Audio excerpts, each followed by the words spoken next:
Hi friends, welcome back to my YouTube channel. ಇವತ್ತು ಬೇಗ ಆಗೋವಂತಹ ಒಂದು ಸ್ವೀಟ್ ರೆಸಿಪಿನ ಮಾಡಿ ತೋರಿಸ್ತಾ ಇದ್ದೀನಿ. ನೋಡಿ ಏನೇನು ಇಂಗ್ರೀಡಿಯೆಂಟ್ಸ್ ಬೇಕು ಅಂತ ಹೇಳ್ತೀನಿ.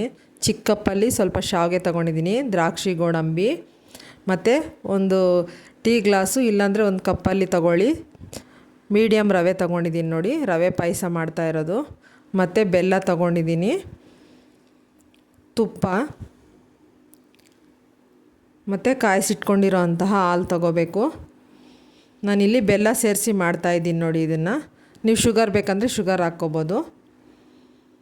ರವೆ 2ರಷ್ಟು ಬೆಲ್ಲ ತೊಗೊಂಡಿದ್ದೀನಿ. ನೋಡಿ ಇಷ್ಟು ಇಂಗ್ರೀಡಿಯೆಂಟ್ಸ್ ಬೇಕು. ಏಲಕ್ಕಿ 5 ತೊಗೊಂಡಿದ್ದೀನಿ, ಕುಟ್ಟಿ ಪುಡಿ ಮಾಡಿ ಇಟ್ಕೊಳ್ಳಿ. ಈಗ ಹೇಗೆ ಮಾಡೋದು ಅಂತ ನೋಡೋಣ ಬನ್ನಿ. ಮೊದಲು ಬೆಲ್ಲನ ಕರಗಿಸಿ ಸೈಡ್ಗೆ ಇಟ್ಕೊತಾ ಇದ್ದೀನಿ. ನೋಡಿ ಬೆಲ್ಲಕ್ಕೆ 1 ಟೀ ಗ್ಲಾಸ್ ನೀರು ಹಾಕ್ಬಿಟ್ಟು ಕರ್ಗೋವರೆಗೂ ಇದ್ಬಿಟ್ಟು ಸೈಡ್ಗೆ ಇಟ್ಕೊಬಿಡಿ.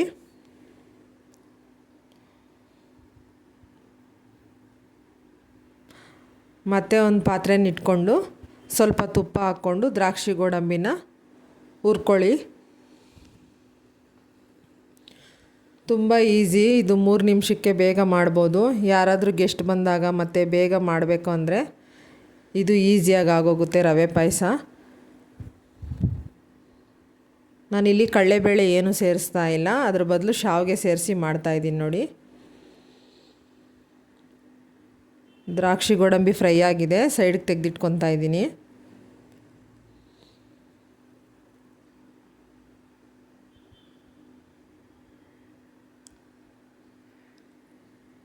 ನೋಡಿ ಅದೇ ತುಪ್ಪದೊಳಕ್ಕೆ ಈಗ ರವೆ ಸೇರಿಸ್ಕೊಂಡು 1 ಟೀ ಗ್ಲಾಸ್ ಹಾಕ್ಕೊತಾ ಇದ್ದೀನಿ. ನಾನು ಮೀಡಿಯಮ್ ಸೈಜ್ದು ಬಾಂಬೆ ರವೆ ತೊಗೊಂಡಿದ್ದೀನಿ. ಚೆನ್ನಾಗಿ ಹುರ್ಕೊಳ್ಳಿ, ತುಪ್ಪದಲ್ಲಿ ಘಮ ಬರೋವರೆಗೂ ಮೀಡಿಯಮ್ ಫ್ಲೇಮಲ್ಲಿ ಹುರ್ಕೋಬೇಕು.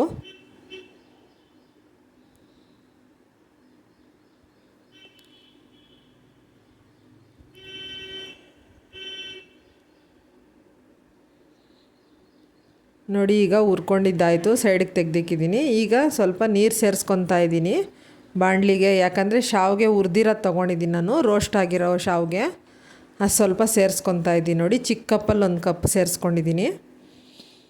ಅದನ್ನು ಸ್ವಲ್ಪ ಹೊತ್ತು ಬೇಯಿಸ್ಕೊಳ್ಳಿ ಆ ನೀರಲ್ಲಿ. ನೀರು ಬಿಸಿ ಆದಮೇಲೆ ಹಾಕಿ, ತಣ್ಣಗಿದ್ದಾಗ ಹಾಕಬೇಡಿ.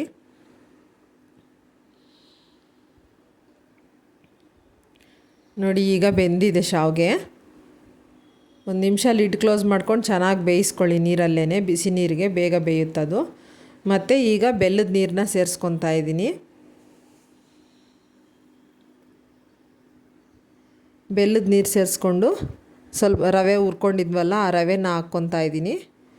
ರವೆ ತುಂಬ ಹೊತ್ತೇನು ಟೈಮ್ ತೊಗೊಳ್ಳಲ್ಲ, ಹುರಿದಿರ್ತೀವಲ್ಲ ಬೇಗ ಆಗುತ್ತೆ. ಚೆನ್ನಾಗಿ ಈ ಥರ ಕೈ ಬಿಡ್ದಲೇ ಚೆನ್ನಾಗಿ ಈ ಥರ ತಿರ್ಕೊತಾ ಇರಬೇಕು, ತಳ ಅಂಟುತ್ತಿಲ್ಲ ಅಂದರೆ. ಈಗ ಕಾಯಿಸಿಕ್ಕಿರೋ ಅಂತಹ ಹಾಲು 1 ಗ್ಲಾಸ್ ಸೇರಿಸ್ಕೊತಾ ಇದ್ದೀನಿ. ನೋಡಿ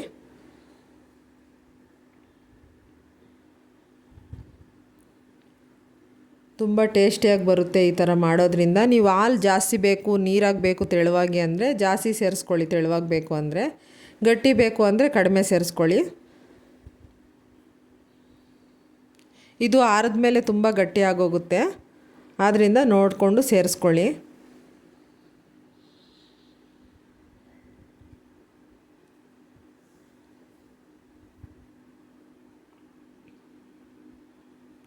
ನೋಡಿ ಇಲ್ಲಿ ಸ್ವಲ್ಪ ಗಟ್ಟಿಯಾಗಿತ್ತು, ಆದ್ದರಿಂದ ನಾನು ಸ್ವಲ್ಪ ಹಾಲು ಸೇರಿಸಿದ್ದೀನಿ. ಈಗ ಏಲಕ್ಕಿ ಪುಡಿನ ಹಾಕ್ತಾಯಿದ್ದೀನಿ. ದ್ರಾಕ್ಷಿ ಗೋಡಂಬಿನೂ ಸೇರಿಸ್ಕೊಳ್ಳಿ. ಸೇರಿಸ್ಕೊಂಡು ಚೆನ್ನಾಗಿ ಕಲಿಸ್ಕೋಬೇಕು.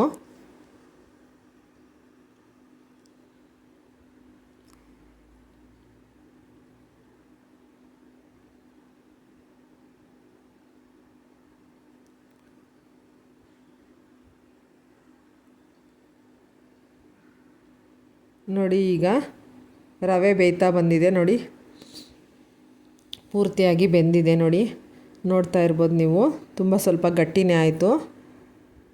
ಈ ಥರ ಗಟ್ಟಿ ಆದಾಗ ಸ್ವಲ್ಪ ಹಾಲು ಸೇರಿಸ್ಕೊಳ್ಳಿ. ಶುಗರು ಹಾಕ್ಕೊಂಡು ಮಾಡ್ಕೊಳ್ಳಿ, ಚೆನ್ನಾಗಿರುತ್ತೆ ಶುಗರ್ ಹಾಕಿದ್ರೂ. ನೋಡಿ ಈಗ ರವೆ ಪಾಯಸ ರೆಡಿಯಾಗಿದೆ. ನೋಡಿ ನೀವು ಮಾಡ್ಕೊಂಡು ತಿಂದು ಹೇಗೆ ಬಂತು ಅಂತ ಕಮೆಂಟಲ್ಲಿ ತಿಳಿಸಿ. ನಮ್ಮ ರೆಸಿಪಿಗಳು ಇಷ್ಟ ಆಗಿದರೆ ಲೈಕ್ ಮಾಡಿ, ಶೇರ್ ಮಾಡಿ, ಸಬ್ಸ್ಕ್ರೈಬ್ ಮಾಡ್ಕೊಂಡು ನೋಡಿ. ಬಾಯ್.